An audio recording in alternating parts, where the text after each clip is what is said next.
స్వాతంత్ర్య కాంక్షతో రగిలిపోతున్న Balochistan liberation army Pakistan ఆర్మీని ఉక్కిరిబిక్కిరి చేస్తోంది. మొన్ననే రైలుపై దాడి చేస్తే ఇవాళ ఆర్మీ కాన్వాయ్ మీద ఈ బలూచ్ మిలిటెంట్లు విరుచుకుపడ్డారు. బ్రేకింగ్ ఇప్పుడు మనం చూస్తున్నాం. మరోసారి రెచ్చిపోయారు బలూచ్ మిలిటెంట్లు. పాకిస్తాన్ ఆర్మీ వాహనాలపై మెరుపు దాడి చేశారు. ఏకకాలంలో ఆత్మాహుతి దాడి జరిగింది. రాకెట్ గ్రెనేడ్లతో దాడి చేశారు. ఈ ప్రమాదంలో 7 జవాన్లు చనిపోయినట్లు పాక్ ఆర్మీ ప్రకటించింది. 90 మంది సైనికులు హతమైనట్లు బలూచ్ లిబరేషన్ ఆర్మీ ప్రకటించింది. క్వెటా నుంచి తఫ్తాన్కి వెళ్తున్న ఆర్మీ వాహనాలు నుష్కి అనే ప్రాంతంలో ఆర్మీ కాన్వాయ్ని టార్గెట్ చేసింది బలూచ్.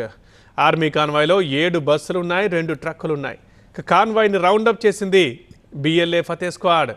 దాడిలో పూర్తిగా ధ్వంసమైంది ఆర్మీ బస్సు. స్వాతంత్ర కాంక్షతో రగిలిపోతున్న బలూచిస్తాన్ లిబరేషన్ ఆర్మీ పాకిస్తాన్ ఆర్మీని ఉక్కిరిబిక్కిరి చేస్తోంది. మొన్న ట్రైన్పై దాడి చేసింది. ఇవాళేమో ఆర్మీ కాన్వాయ్ మీద బలూచ్ మిలిటెంట్లు విరుచుకుపడ్డారు.